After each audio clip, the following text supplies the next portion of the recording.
ఎలా కమ్యూనికేట్ చేస్తారా, ఎలా చేయాలి. సో 13 సంవత్సరాలుగా మేము ఎప్పుడు ఇబ్బంది పడాలి.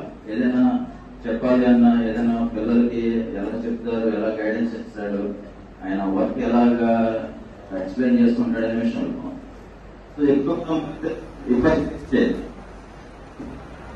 అండ్ మిగతా టెక్నికల్ స్టాఫ్ కంటే చాలా ఎక్సలెంట్ గా పని విషయంలో కావచ్చు, పెర్ఫెక్షన్ విషయంలో కావచ్చు, చాలా ఎక్సలెంట్ గా వర్క్ చేస్తాడు అన్నమాట. దినోత్సవం అనేది మనం జరుపుతున్నాము.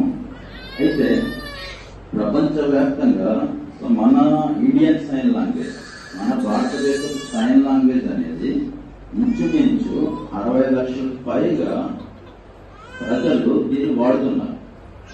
సో ఇది ప్రపంచంలో వేరే దేశాలందరికన్నా ఈ యొక్క మన ఇండియన్ సైన్ లాంగ్వేజ్ యొక్క వాడకం అనేది చాలా ఎక్కువగా మనకి స్టాటిస్టిక్స్ తెలియజేస్తున్నాయి. సో ఎప్పుడైతే మనకి భాష అనేది ఒక కమ్యూనికేషన్ అనేది మన అందరి మధ్య ఉందో డెఫినెట్ గా మన లైఫ్ స్టైల్ కావచ్చు, సో మిగతా విషయాల్లో మన జీవన శైలి, మన యొక్క జీవన అభివృద్ధి, సో ఇవన్నీ కూడా మనం ముందు సాగే అవకాశం అనేది చాలా ఎక్కువ ఉంటుంది. సో మనకి లాంగ్వేజ్ లేనప్పుడు సో మనకి జీవితం అనేది చాలా అవే అవుతారు అనే చాలా చాలా ప్రశ్నలు ఉన్నాయి. కానీ ఇప్పుడైతే నేను నిజంగా మీ అందరినీ చూసినప్పుడు సో ఒక మామూలు మనుషులు ఏ విధంగా వాళ్ళ లైఫ్ స్టైల్ లీడ్ చేస్తున్నారో సో డెఫినెట్ గా వారితో పాటు సమానంగానే ఈ యొక్క సైన్ లాంగ్వేజ్ అనేది అందరికీ కూడా ఉపయోగపడడం మనం చూస్తున్నాం. ఇప్పుడు సో ఎక్కడా కూడా మామూలు మిగతా వ్యక్తులతో ఎక్కడా కూడా తక్కువ కాకుండా సో ఖచ్చితంగా వాళ్ళతో పాటు పోటీగా సో ఇక్కడ మనం అందరం కూడా మనం ఇక్కడ నిజంగా ఈ హాల్లో ఇంతమందితో నిండిపోవడం అనేది నాకు అయితే ఎక్స్పెక్ట్ చేయలేదు. ఈ రోజు కొంతమంది వస్తారనుకున్నాను. చాలా మంది ఇక్కడ వచ్చినందుకు అయితే నిజంగా అయితే ఆనందంగా ఉంది. సో మరొకసారి ఇక్కడ వచ్చిన ప్రతి ఒక్కరికి కూడా ప్రపంచ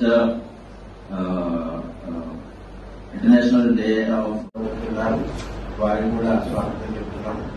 వారంతా కూడా చాలా సంతోషంగా. ఇకపోతే నేను వచ్చేసరికి నేను అసిస్టెంట్ డైరెక్టర్ నా పేరు Srinivas, assistant director airport and serious welfare department Kakinada. అంతేకాకుండా ఈస్ట్ గోదావరి అండ్ కోనసీమ మూడింటికి నేను ఇక్కడ వర్కింగ్ అసిస్టెంట్ డైరెక్టర్. 3 జిల్లాలు చూసుకోవాలి, మనకు విభజన అవ్వలేదు. ఇంకోటి ఏంటంటే ఇక్కడ ఈ రోజున గవర్నమెంట్ కలెక్టర్ గారు కూడా విజిట్ చేయడం జరిగింది. అదే రకంగా జాయింట్ కలెక్టర్ గారు, గవర్నమెంట్ ఎస్పీ గారిని నిర్మాణ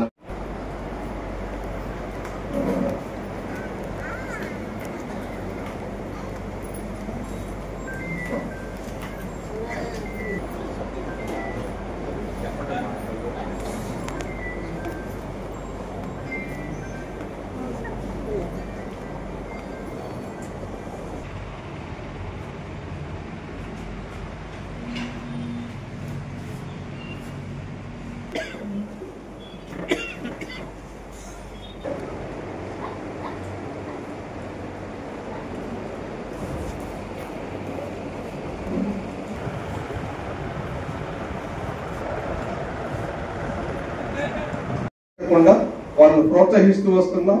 మన పిల్లలు ప్రస్తుతం విజయవాడలోను, ఏలూరులోను, విశాఖపట్నంలోను ఇంటర్మీడియట్ చదువుతున్నారు. అదృష్టంగా భావించి సంతోషంగా ఉంటారు, కానీ వాళ్ళు ఎక్కువ మంది దిగులుగా ఉంటారు. అంటే శరీరంలో ఉన్నటువంటి అవయవాల యొక్క విశిష్టత, దాని యొక్క